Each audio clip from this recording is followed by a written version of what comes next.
Okay, we're going to go ahead and get started today. We're going to have student athletes first. Starting off is Justice Dingle, defensive end. So questions for Justice, as we've done throughout this process, please go ahead and raise your hand through Zoom to get a question in. And our first question is going to be from Kelly Quinlan from Rivals.com. Hey, Justice. I was just curious kind of how this camp experience has been like for you and kind of what you worked on in the off season to kind of get ready, given the kind of constraints I'm sure you had to facilities of working out and all that kind of stuff. Just being able to get to the facilities and whatnot, and just working out in different cohorts, doing the safest way, and having us not piled together, but in our different.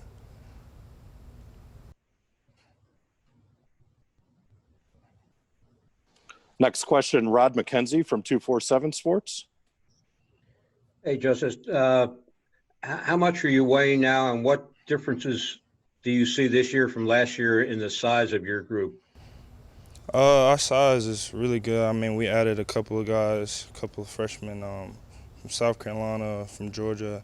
So I'm about 285 now, and I put it on a little more weight for it so I can be flexible, have position flexibility, and just we all competing to be above the line and doing what we need to do to get prepared for this season.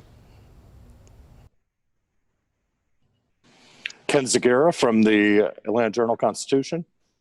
Justice, hope you're doing well. I had a question for you about pass rush and the pressure you guys are trying to bring off the edge. I'm sure. What when you look at how you guys did last year, what do you think about it, feel about it, and where do you feel like what can you guys do to improve that? We're improving every day. Guys like Jordan Dominic, AC, Curtis Ryans. We're improving every day, working on that, and I believe we're getting better. More reps we get, and just taking it day by day. Another question from Kelly Quinlan from Rivals. Justice, are you still mostly playing the 5 technique, and kind of what's the competition like with you and AC and some of the other guys there? I'm mostly going to play both, actually. I'm going to be a hybrid. I'm going to go from 5 tech to 3 technique some. So, I mean, it's not really a competition, but we're all going to be able to play. We're all above the line. Any additional questions for Justice Dingle? Another one from Ken Segura from the AJC. Hey, Justice, this is kind of off topic, but I think Coach Coleman was put in charge of kind of being the guy who helps get everybody registered to vote, and I'm curious how you saw him in that role and what he was doing. I mean, I was really excited for him to step up and do that because he's like one of our father figures in the group, and I just feel like he kind of showing us the route to make a change.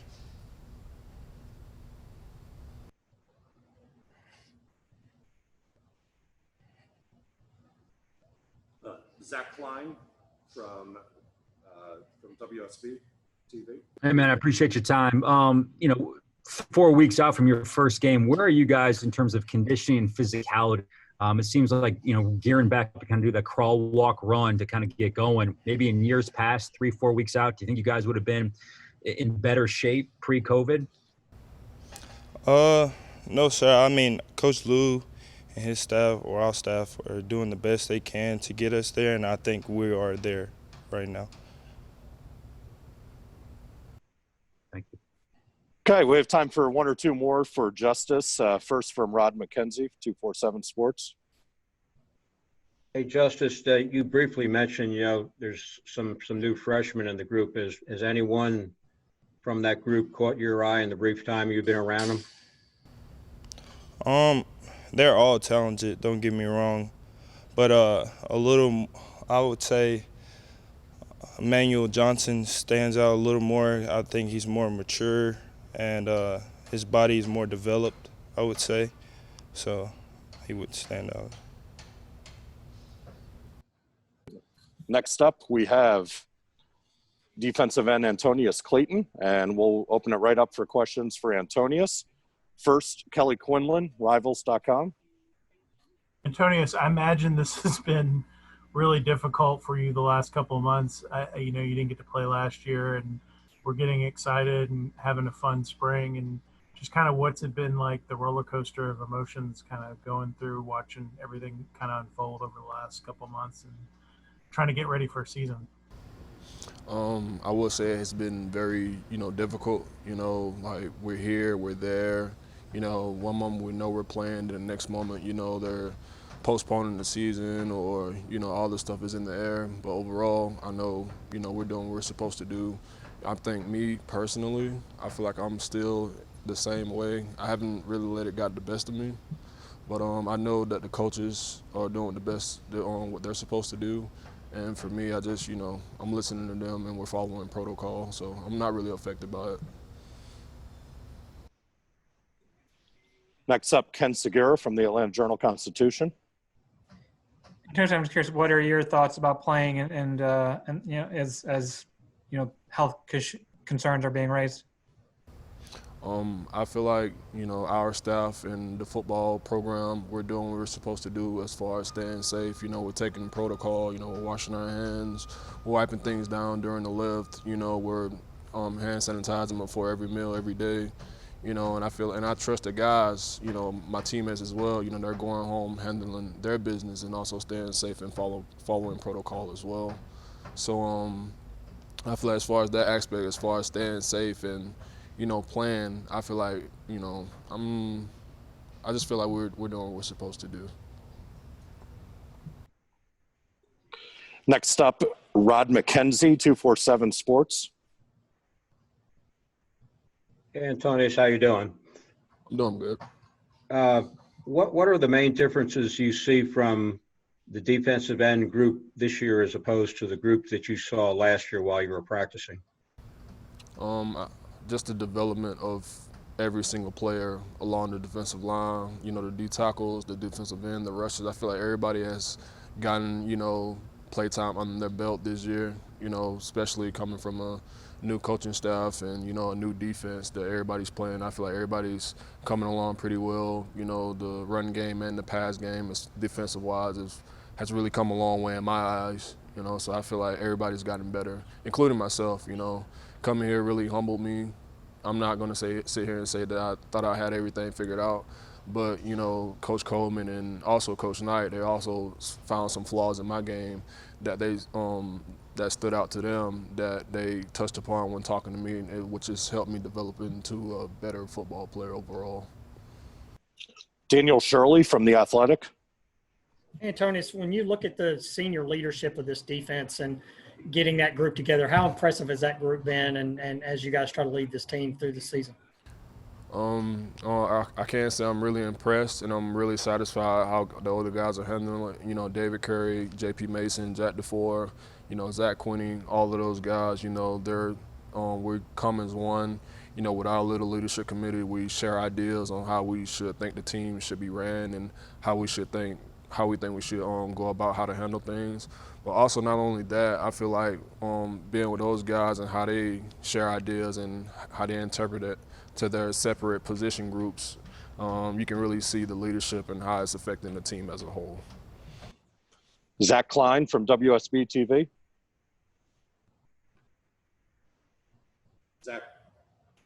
Zach, you're muted. Yeah, sorry, bro. I just want to follow up with Ken was talking about having the trust aspect with your teammates. Because listen, man, you guys aren't playing Frisbee or golf. It's a contact sport. So wearing the mask, doing what you're doing now, rubbing down the microphone and wearing, protective gear works until you get on the football field and you got to smash each other, right? So what's the trust communication conversation you guys are having where, to take care of each other outside of the bubble you guys have on the field? That's really, really easy. We have multiple group texts, and also we have multiple times when we're interacting with each other. So, we're always constantly reminding each other to, hey, make sure you stay 6 feet apart. Hey, make sure you wipe that down. Or hey, make sure you, when you're eating or, in the dining hall, make sure you wipe that down. So I feel like guys are really taking the protocol to make sure guys are staying safe. And also, guys are taking the protocol because, we really want to play. At the end of the day, like we really want to play. We really want to go out here and show the world what we can do. We've been the underdog for years here, so I feel like what guys are doing, taking the protocol to the next level, going far above and beyond. I really feel like it's going to help the team out as far as like progression into the future, health-wise and safety reasons. One or two more for Antonneous Clayton. We'll start with Patrick Canaro from the Dahlonega Nugget. Antonneous, good morning. Hi, I got an easy one for you. When you finally get to play that first snap after this long off season and the long delay, your dream scenario, is it a strip sack or a pickoff in the flat for a touchdown? Which would you prefer? I prefer, to pick off into the touchdown because at the end of the day, I want my team to win. I just want to win games, man. It's not about me. It's about, winning games and, beating other teams and proving the world wrong, So I can really care less about sacks. Those will come with me getting my job done along the defensive line. But overall, it's all about winning games. It's a team sport. Okay, last but not least, we have our defensive ends and outside linebackers coach, Marco Coleman, and we'll open it right up for questions for Coach Coleman. And first question comes from Zach Klein, WSB TV. Here. Hey, Coach, appreciate you doing this. Just, I know it's early, but a guy or two that's stood out and maybe a guy or two that surprised you. I want to say so much that's surprised me and stood out has been Antonneous Clayton and Jordan Dominic. I think they both, and like I said, I'm not surprised. They're coming along as they should, but they're standing out with their effort and getting better at the techniques that we're asking them to do. So I would say those two guys have been doing a really good job here since we gotten started. Just a quick follow-up on Clayton. Is it just the hunger in him, just from what he's had to, endure the last 12 months or so? He's definitely hungry, but he's also putting in a lot of good work, he's excited about the opportunity and we're hoping for an opportunity to be able to get out there and play. Ken Segura from the Atlanta Journal-Constitution. Hey, Marco, I appreciate your time. I know that sacks don't mean everything as far as, how good a team or poor a team's pass rush is, but yet the team had 17 last year. I'm curious how much you feel like that is indicative of what you had in terms of affecting the passer and how you feel it, getting better this season. Well, last season we played a lot of young guys, first time actually getting out there to play. I thought they played very, very hard. We definitely want sacks, and want to get these quarterbacks off their spots, and make sure it's difficult for them to get passes off and things that nature, rush them, create some opportunities for our secondary to get turnovers also. But I think we'll be a lot better this season just because of the maturation, better understanding. Physically, they've gotten bigger and stronger. I do anticipate us doing a little bit better, or statistically we should. I think we'll improve. Daniel Shirley from The Athletic.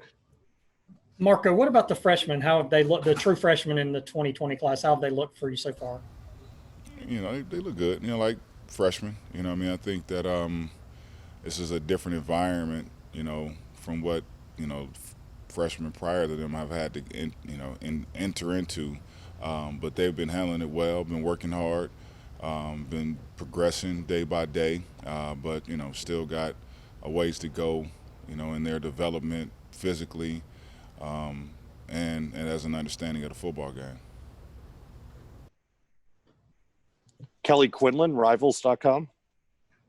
Marco, you had a really young group or inexperienced group a year ago. It's a little more experienced now.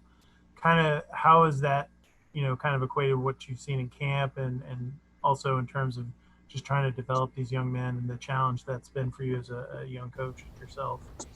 Well, definitely. I said we're all growing. But the thing is, everyone's committed to getting better. I mean, the focus on the details, we're a lot further ahead at this point than what we were at this point last season. All of us in the understanding of the defense, what's expected within the framework that Coach Stacker wants out of the defensive ends, what he wants from me as a coach. So there's a lot more confidence within the whole group. And then physically, you know, these guys have had a really good offseason and gaining weight, getting stronger, getting faster. So I'm really excited, you know, as we continue to work towards, you know, getting out there to play a game, you know, then you see the improvement that has been made with them and all the work ethic that they've put into what they've been doing. Rod McKenzie, 247 Sports. Hey, Marco, you mentioned you had some guys who got bigger and stronger, and I think Chico is one of those guys. He's gotten a lot bigger. Does that change the ways you can use him on defense? No, you know, everyone will pretty much be doing, you know, expect to do all the same things, just doing it better, doing it more physical, being more violent. Like I said, and along with the physicality and the size, is also a better understanding of the game. And we've been able to talk a lot here during this time about just things to expect and anticipation, which I think is going to also help them, you know, along with that girth and size that they've gotten, to be even more powerful when they're on the field. Another question from Ken Segura at the AJC. Hey, Marco, you know, as you know, the whether the season gets played or not is being debated and figured out. You know, certainly there's a lot of kids, probably just about all the kids that want to play, but I'm sure there's some that are having some concerns, and I'm curious, kind of, what have you had conversations like that with some of those kids, and what kind of wisdom do you share as far as, you know, kind of guiding them in that perspective? Yeah, well, you know, like I said, most of them do want to play. This is their sanctuary, you know, to be out here and, you know, run around and play, and I'm hoping that things will turn out to where it's safe enough where we can create opportunities where it is safe for everybody to get out there. And the thing that I've preached for them, which is really no different than in any other circumstance, just worry about the things that you can control. And that's us going out here each and every day that we have an opportunity to get better, whether it's on the field, studying film, or whatever the case may be, and not worry so much, or at least try to keep a narrow focus on those things and let the things that we can't have any control over take care of themselves. So that's been the and that is our underlying focus at all times, to be honest with you. Patrick Canaro from the Dahlonega Nugget. Coach Coleman, good morning. Georgia Tech secondary, strong and deep, highly experienced. Knowing that, do you have any extra flexibility in what you want your defensive ends and outside linebackers to do, especially in their pass coverage, or does it really not matter that much? Well, we got to make sure that we're doing things to take advantage of that experience in the secondary. They're going to create opportunities for us to get to the quarterback, and we got to make sure that we are prepared to do that. You know, if they're holding up their end of the bargain and holding and shutting things down and giving us plenty of time, we got to get there. I feel confident we will. We're better, we're stronger, we're faster, we're smarter. So we're fortunate, you know, as a young group of defensive linemen to have such an experienced secondary that'll, again, create opportunities for us to get to the quarterback. Time for a couple more for Coach Coleman. We'll start with Zach Klein from WSB. Yeah, Coach, how much of your time spent right now is with you guys and getting better as opposed to breaking down and taking a sneak peek of your upcoming opponents? We actually started already. You know, once we got an idea as to who was going to be on the schedule, we're kind of starting to get an idea of what's going on. We know we got Florida State, which I believe the head coach was at Memphis, so, you know, watching a little bit of Memphis, you know, Florida State, not really sure about the personnel, but we're focusing now on ourselves, and then we've been focusing on ourselves, but now switching our gears with a little bit more of a perspective as to who we may be playing. Now we can, you know, kind of dab into that, and hopefully things work out and we get to see them soon. Okay, final two for Coach Coleman. First, Rod McKenzie, 247 Sports, and then we'll close with Ken Segura from the AJC. Marco, Antonneous mentioned to us that when he got here, you worked on some of his flaws that you and maybe Larry saw. What are some of the things that you asked him to improve? I wonder if you could go into that for us. I'll say one is stance. He had a real narrow stance, and he's gotten a lot better with his base as far as that. Some other, intricate little habits that, just kind of taking a knee on the field. It's not something I'm a big fan of. He's gotten that out of there. He's really he has focused and corrected pretty much all those flaws, and is getting better technically. All his fundamentals right now. So I'm very excited about the way that Antonneous has been working, and his focus, his desire, and he's going to be a huge asset once we get things going here for this football season. Ken, we'll wrap up with you. Marco, Sylvan's a guy that I'm guessing a lot of people, I certainly include myself, figured he was going to be someone who wouldn't see the field, but he contributed for you last year. I'm curious, where is he in his development, and kind of what do you see in him and his potential? Sylvan, of course, when we started the spring, he still wasn't quite ready to go yet. He's been able to get back into the flow of things. Of course, it started about where he ended the season. He'd gotten better all the way through the season, so we're picking up right where we left off, and already here in these first few practices, he's already started to correct some of the different things that I wanted to see him get better at. So it's just, like I said, we got still, other than Antonneous, Clayton, everybody is still young and going into their second season, so the development process is still ongoing with this whole crew.